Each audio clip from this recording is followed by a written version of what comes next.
ഈ ഒരു question ആവറേജിനെ base ചെയ്തിട്ട് നമ്മുടെ എക്സാമിന് ചോദിച്ചൊരു ക്വസ്റ്റ്യൻ ആണ്, CGL എക്സാമിന് ചോദിച്ചൊരു ക്വസ്റ്റ്യൻ ആണ്. ആവറേജ് ഓഫ് 13 നമ്പേഴ്സ് 80 ആണ്. 13 നമ്പേഴ്സിന്റെ ആവറേജ് എത്രയാണ്? 80 ആണ്.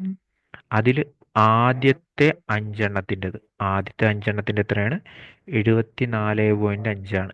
74.5 ആണ്. അടുത്ത അഞ്ചെണ്ണത്തിൻ്റെത് അടുത്ത അഞ്ചെണ്ണത്തിൻ്റെ ഗീവ് അല്ല, അത് അഞ്ചാണ്. അപ്പോൾ 82.5 ആണ്. 11ാമത്തെ number 6 more than 12th number and 12th number is 6th less than 13th number. അപ്പോൾ ഇതെല്ലാം രണ്ടും കണക്ട് ചെയ്യുന്ന 12ാമത്തെ നമ്പർ ആയതുകൊണ്ട് തന്നെ ഇത് 11, 12, 13. ഇതിൽ ഞാൻ എക്സ് ആയിട്ട് എടുക്കുവാണ്.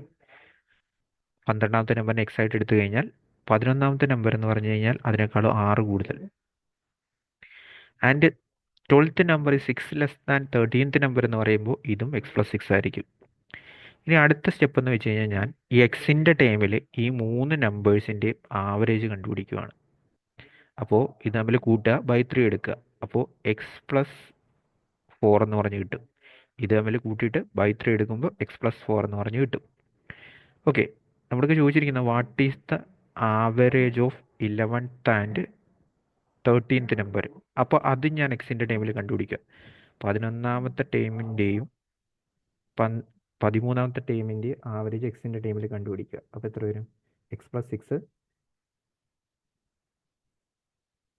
എന്ന് പറഞ്ഞു വരും ആവറേജ്. ഓക്കെ, ഇനി നമ്മൾ ഡീവിയേഷൻ ആണ് ചെയ്യുന്നത്. അപ്പോൾ ഡീവിയേഷൻ എന്താണെന്നൊക്കെ പറഞ്ഞ് നമ്മൾ നോക്കിയിട്ടുണ്ടായിരുന്നു.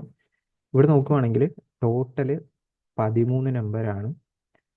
മൊത്തത്തിലും 13 നമ്പേഴ്സിനെ പറ്റി തന്നെയാണ് പറഞ്ഞിരിക്കുന്നത്. അപ്പോൾ നെറ്റ് ഡീവിയേഷൻ എന്തായിരിക്കും? 0 ആയിരിക്കും. അപ്പോൾ ഇതിൽ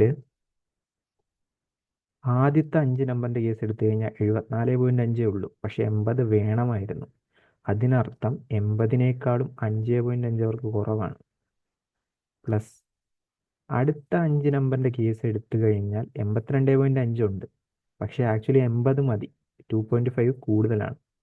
പ്ലസ് അടുത്ത് വരുന്ന 3 സെറ്റ് ഓഫ് നമ്പേഴ്സ് നിങ്ങൾക്ക് എന്താണ് സംഭവം എന്ന് അറിയില്ല, കൂടുതലാണോ കുറവാണോ എന്നും അറിയത്തില്ല, കാരണം എക്സിൻ്റെ ടൈമിലല്ലേ കിടക്കുന്നത്. അപ്പോൾ അവരുടെ ഡീവിയേഷൻ D എന്ന് പറഞ്ഞു കൊടുക്കുക, =0 എന്ന് പറഞ്ഞു കൊടുക്കുക. നെറ്റ് ഡീവിയേഷൻ 0 എടുക്കുക. ഇനി ഇത് ചെയ്ത് കഴിയുമ്പോഴത്തേക്കും 5 × -3, ഇത് ക്ലബ് ചെയ്ത് കഴിഞ്ഞാൽ 5 × -3 എന്ന് പറഞ്ഞു വരും. പ്ലസ് 3D = 0 എന്ന് പറഞ്ഞു കിട്ടും. ഇതിൻ്റെ 3Dയുടെ വാല്യൂ 5 × 3 എന്ന് പറഞ്ഞു കിട്ടും. 3യും 3യും കട്ട് ചെയ്ത് പോയിട്ട് 5 എന്ന് പറഞ്ഞു കിട്ടും. ഇതിനർത്ഥം ഡീവിയേഷൻ 5 എന്നാണ്, +5. അതായത് ഈ 3 നമ്പേഴ്സിൻ്റെ ഡീവിയേഷൻ നമ്മൾ എടുത്തിരിക്കുന്ന 80നേക്കാളും 5 കൂടുതലായിരിക്കും. സോ ആ 3 നമ്പേഴ്സിൻ്റെ ആവറേജ് എന്ന് പറയുന്നത് 85 എന്ന് പറഞ്ഞു കിട്ടും. 3 നമ്പേഴ്സിൻ്റെ ആവറേജ് എന്ന് പറയുന്നത് എത്ര കിട്ടും? 85 എന്ന് പറഞ്ഞു കിട്ടും.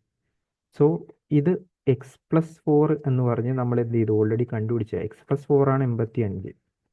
അപ്പോൾ x+6 ആണ് നമുക്ക് ഈ പറയുന്ന 11ൻ്റെയും 13ൻ്റെയും ആവറേജ് ആയിട്ട് വരുന്നത്. x+4 85 ആണെങ്കിൽ x+5 എത്രയായിരിക്കും? 2 കൂട്ടി 87 ആയിരിക്കും.